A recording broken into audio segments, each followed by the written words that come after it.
This may be the most important episode of game theory I've ever done. Over the last year or so, I've been noticing an evolution happening within the indie horror space. So today, I wanted to look at why it's happening, where it's going, and what it means for all of these channels going forward. Hello Internet! Welcome to Game Theory, the channel that stares into the abyss and asks, "Hey Abyss, you good?" But today, loyal theorists, I have one simple question for you. Why has indie horror gotten so dark? That might seem like a funny question coming from me, the guy who literally talks about dead kids and serial killers at least twice a month, but to me, it feels like over the last year or so, there's been a definitive shift in the indie horror scene. While we're still getting our generic walking simulators with creepy childhood mascots or the 157th version of Berman, we've also seen an influx of horror games that are darker, more twisted, and quite frankly, traumatic. I started noticing this last year when I made a video on one of the most requested franchises from our entire subreddit, Lazy Games. When diving into that series, it became apparent that while this was 1000% a piece of art worth shining a light on, it was also going to need some massive content warnings. After many internal conversations at Theorist and many nights tweaking the script, we ended up with a video that I am really proud of. But after that moment, I started noticing more of these dark indie horror games with actually scary real-world themes being requested. Games like Amori, Bad Parenting, Mouthwashing. It's not just indie horror either. Analog horror here on YouTube has begun to see the same evolution. Things like the Inside Out analog horror go to some really dark places. And then, a couple of weeks ago, I dove back into the Giggleland ARG. The first time around, it felt like more of your typical indie horror affair. But this time, it involved one of the characters literally wearing someone else's skin. So afterwards, I took a short break and began to ask myself why. Why does indie horror seem to be getting bleaker and bleaker? How did we get here? And where is it going? So today, I wanted to pull out a little bit and look at the meta of the indie horror scene, to shine a light on why games have been getting so dark, what it means for the future of the genre, and inevitably, this channel. Oh, and it's probably worth mentioning, we will be talking about some potentially triggering topics in this video. I will remind you again before we actually talk about the specifics, but just so you know, this is your warning. If you don't want to hear about any of these subjects, I totally get it, but please turn back now. For as long as there have been stories, there have been horror stories. Ever since cavemen were gathering around fires, there have been tales of monsters and myths that played on our collective fears. Demons, ghosts, scorned gods, alluring monsters, and curses have always been part of humanity's subconscious. They represent the unknown, danger, inequality, and more. If there has been an anxiety humanity has felt, there has been a monster that's personified that anxiety. In a way, this process makes overcoming our fears easier. Dragons can be slain, ghosts can be warded away. Even when horror stories end in tragedy, the process of verbalizing our fears can teach us how to avoid danger in the first place, or it can help us to process the unavoidable. Because of that, horror has always been an ever-adapting genre and a way to reflect widespread societal emotions that the storyteller and their audience are faced with. When it comes to what is considered modern horror, many historians cite Mary Shelley, writer of Frankenstein,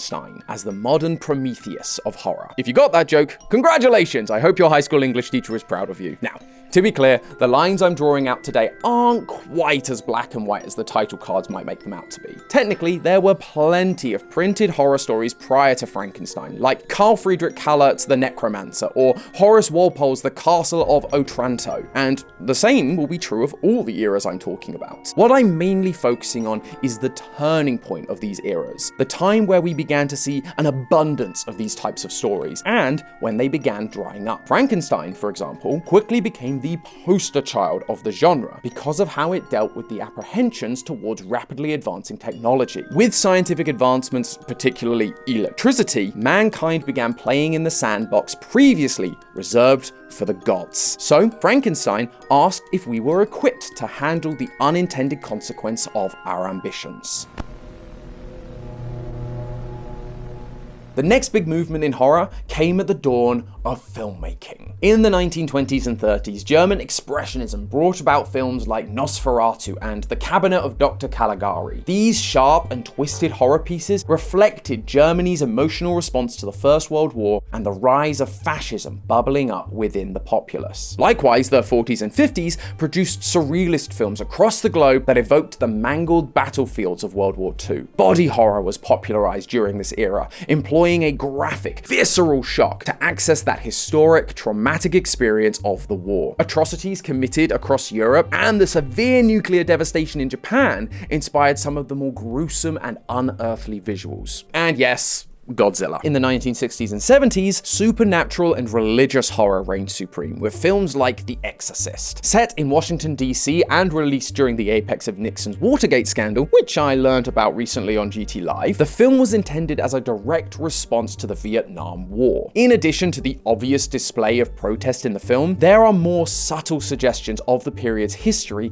influencing the film. The Exorcist ultimately ends in an exhausting, uneasy draw between good and evil. Although Reagan lives, Father Marin is forced to jump out a window to his death by the demon that once possessed Reagan. This unsettling conclusion mirrored the general uneasiness felt by the American people when the United States troops pulled out of the Vietnam War. During the 80s and 90s, due to the birth of the 24-hour news cycle, America was forced to become more aware of the horrors that were around them, namely child abduction. A few high-profile cases from that time, like the Greeley case of Janelle Matthews, spurred on what became known as the stranger danger panic. The idea of a serial killer hiding among you, ready to pick off any unsuspecting children who were breaking the rules or by themselves, which, if it wasn't obvious, is the premise of most 80s and 90s slasher flicks like Halloween, Friday the 13th, and Scream.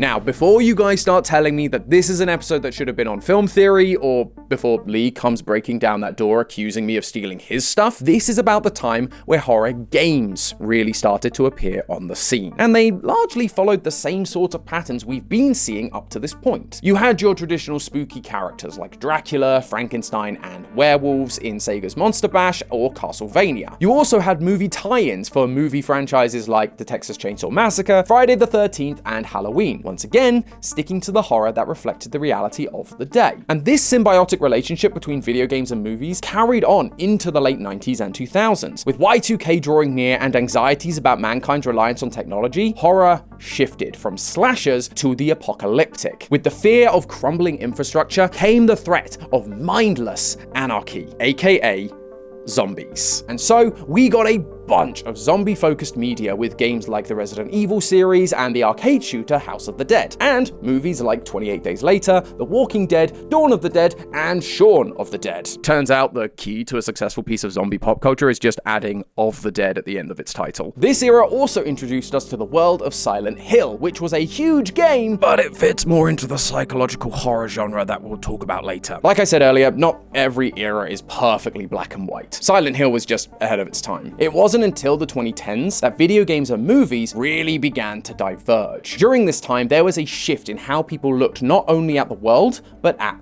themselves. Mental health awareness for things like depression and anxiety began to climb, and there was a huge increase in young people going to therapy. Movies in general began to reflect this with stories like Funny Story and The Perks of Being a Wallflower, which center very explicitly on taking one's own life, during a period where, sadly, the rates of said action had skyrocketed. Horror movies did the same thing with Black Swan and Nightcrawler, psychological horror movies that showed how an ordinary person could devolve into darkness, and the sinister nature of modern-day media culture and consumerist ethics. Initially, gaming followed suit, with smaller-scale survival and psychological horror games like Outlast, Penumbra, and Amnesia finding success. The thing is, though, these games had a problem. While, yes, they were psychological, they were also dark, gritty, and oftentimes quite graphic. This didn't really mesh with the new kid on the block that was beginning to pick up steam as a major player in the media landscape, and more specifically, the video game landscape: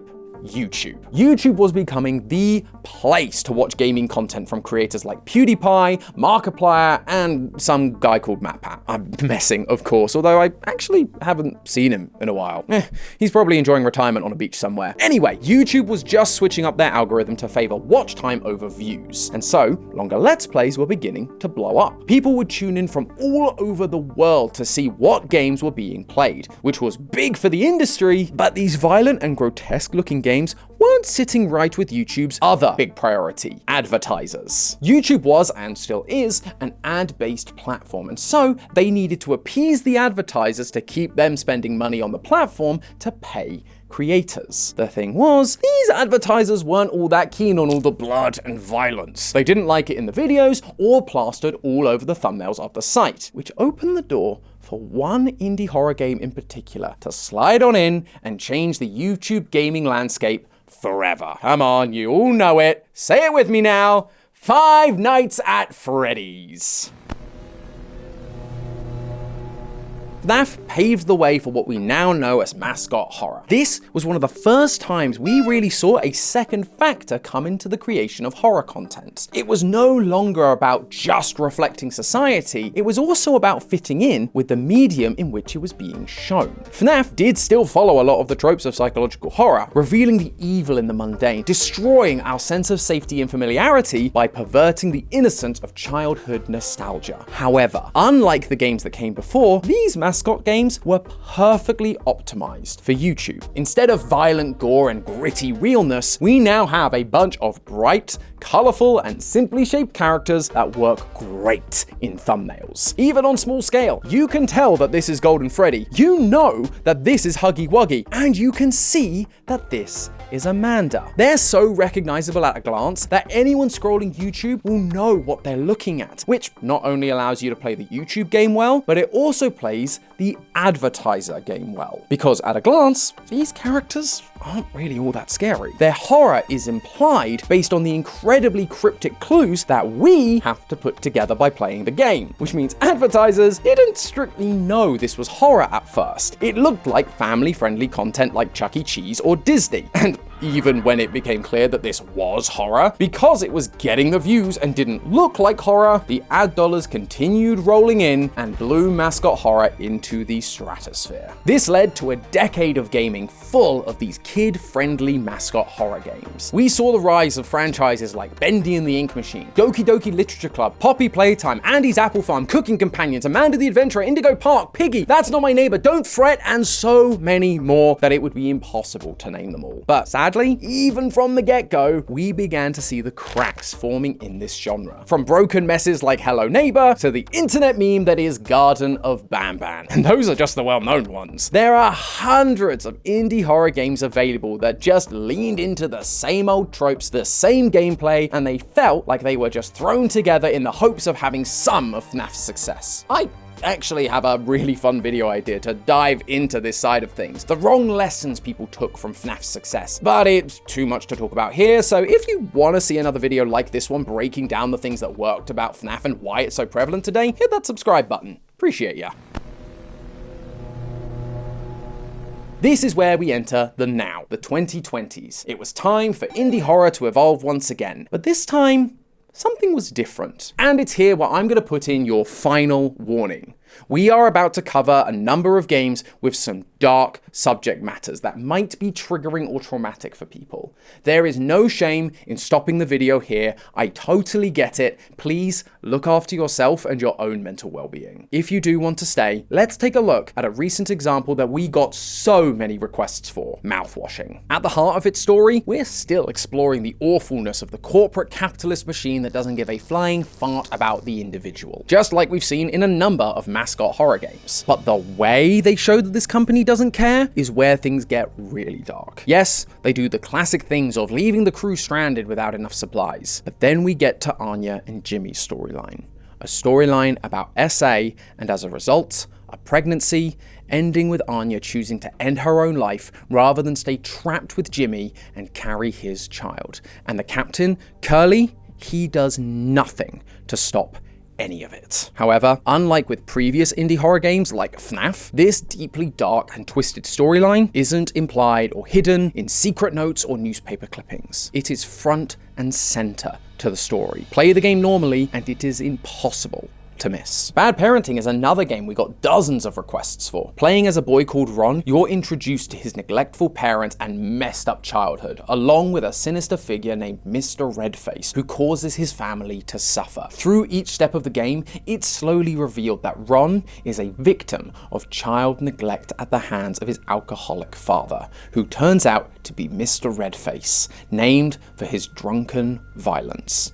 Eventually, Ron's dad kills him and shoves his body into a closet. Now, again, on the surface, you may not think a dead child in an indie horror game is all that much for me to make a scene over. We talk about dead kids way too much on this channel as it is. But again, the difference is in its overtness. In FNAF, we never truly see the dead kids or the murders. We're only told about them. And because the scope is so large and the franchise is so weird and sci-fi with its goofy animatronics and soul metal, we don't really feel attached. But here, it's once again the A-plot of the game. There's no avoiding it. And because it focuses on one kid and we see his father do the evil deed firsthand, it forces us to witness it and feel the evil and uncomfortableness. We've even started seeing this evolution bleed out into the more traditional kid-friendly mascot horror games. Poppy Chapter 4 showed us a much darker, more gruesome side with decaying bodies on spikes. And then there's Giggleland with its wearing of people's skin.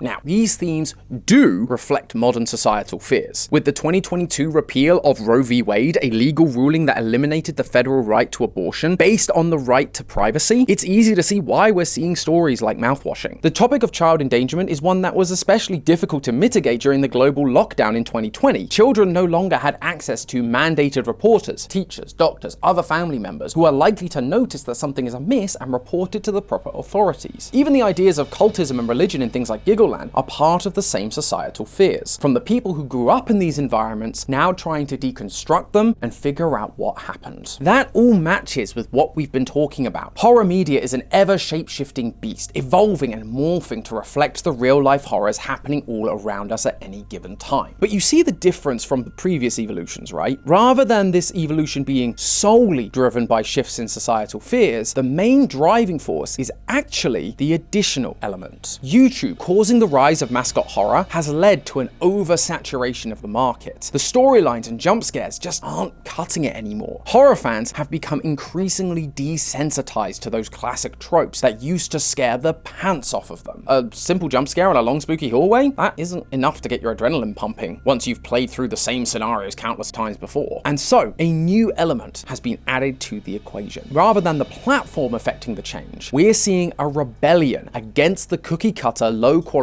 kid-friendly horror. Moving on to new, more intense horror games to renew your sense of terror. But it hasn't gone backwards to match the previously gruesome and gory psychological horrors of the early 2010s. Those situations still felt too vast or fictionalized to really hit home. And so, we're seeing storylines reflecting much heavier topics, the truly unpleasant parts of the human experience, in order to hit like a Freddy jump scare did a decade ago.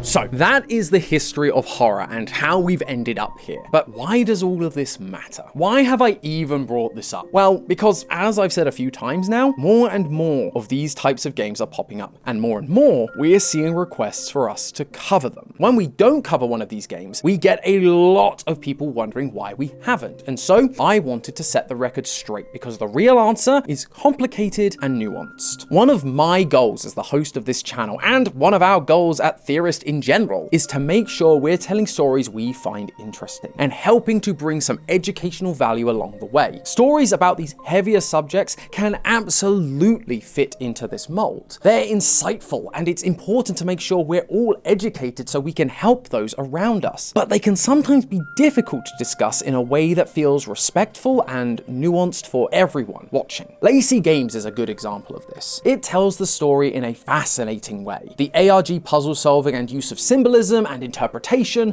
allowed us to shine some light on media literacy and build an interesting episode. The dark and traumatic story elements, of course, were a part of that, but there was more to the story than just that. There was the drama of the in-world developers and their friends. There was the sci-fi, she's in the computer part. There was even a light at the end of the tunnel, a positive message that things could be okay in the end. But mouthwashing? While it is a fantastic game and it's incredibly thought-provoking, the reason it was thought-provoking is because it was all laid out in front of you. It's the A-plot rather than a secret story. Therefore, to keep everyone on the same page, we would have to talk about it right at the start of the episode. There's no lead-in, no way to soften the blow, and no easy way to give you guys an out if you need one. Plus, if we tried to skirt around the subject, it would feel odd because it is the focus of the story. So any lore discussions I could have about it would always come back to that plot line, and to ignore it would be to dismiss the core point of that story. And to top it off, the ending is just as dark. There is no light at the end of the tunnel. That's the point and what makes the story so powerful. But it can also make the entire video I make just as upsetting. And as a creator, that clashes with the responsibility I have to you guys. We're surrounded by real stories of violent crime from every facet of media, whether it's Twitter, true crime podcasts, news stories, wherever. And it's important to listen to victims' stories and hold space for their trauma. But it's also important to be mindful of how much additional content I am adding to that topic. Sometimes the real world is a dark enough place on its own. It doesn't need me to jump into every dark or disturbing game that crosses the YouTube homepage, especially when there are so many people who have sadly experienced this kind of stuff firsthand. For a lot of people, this show is their safe space, away from all of that awful stuff that they're seeing or experiencing. And I want to respect you guys and take that seriously. I recognize that there are a lot of people that haven't dealt with or are currently dealing with trauma. And so, if I talk about every one of these games as they come out, it means constantly reminding them of that past hurt, making this less of a safe space for them. At the end of the day, we're an edutainment channel built on exploring the physics of Mario, and a lot of our community are younger people. So, talking about real, hardcore trauma isn't what people have come to expect from us. That doesn't mean we will never talk about these stories. As I said, they are important, but when we do, we will always give a warning like we did with Lazy Games, and we likely won't cover them all that often. I mean, just look at the gap between Petscop and Lazy Games. And the reason I'm not cutting these out altogether is because I also recognize there's a flip side to this coin. Some people want to see stories like this because it shows that they aren't alone in their experiences. And for developers, making these games can be a means of self-therapy, helping themselves to process their experience to come out the other side. If that is you,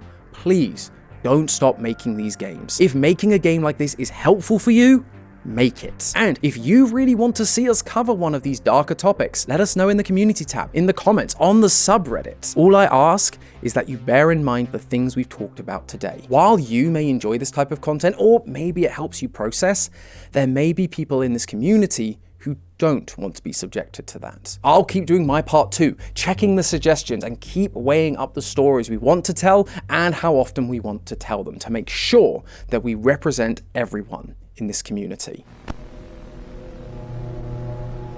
The good news is, this discussion, this process we're talking about, it's not something that's gonna be forever. Like all eras of horror, this too shall pass. Eventually, we will see mascot horror die off. I don't know exactly when that will be, but it just will. We're already seeing it reach critical mass, so it's only a matter of time until the balloon finally bursts. And when that happens, we may also see the end of this more darker style of media. Because if the traumatic narratives are there to be the antithesis to mascot horror, well then without mascot horror, you suddenly have no need for these darker, shock-inducing stories. And at that point, we may even see video games moving back into alignment with movies. Right now, the growing fear in society is AI. And unlike the rising fear of the reliance on technology we saw in the 90s, this is about the fear that technology will take over and replace us. We're seeing it already with movies like Companion or Megan, and surprisingly, in indie horror games like FNAF. I can also see this direction working with the added element of YouTube and social media, because, much like mascot horror, horror, visually, it's not overtly gruesome or violent. It's clean and crisp and allows you to still use some of the tricks for advertisers and platforms like YouTube that we've seen work for mascot horror. But as time goes on, I also think we'll see another shift. One that will almost be like a resurgence of what we saw in the 20s and 30s. Host of Film Theory Lee told me about a friend's kid he spoke to recently and how they'd had a nightmare because their friend on the schoolyard had told them that World War III was gonna happen and they didn't want to die. That is a very real fear being felt by the younger generation due to the political climate across the globe right now. And so, when they grow up and start making games and movies, I can also see us returning to that state of mind, using more traditional style monsters with special powers and high intellect to represent the people and governments we're perceiving as plunging the world into chaos, just like we saw in old movies like Nosferatu. Oh, well, would you look at that? Maybe this change will happen sooner than I thought. It is evolving, just backwards. But hey, that's just a theory. A game theory! Thanks for watching. World premiere on Game Theory. One decision by Scott Cawthon reshaped gaming and YouTube and the entire entertainment world as we know it.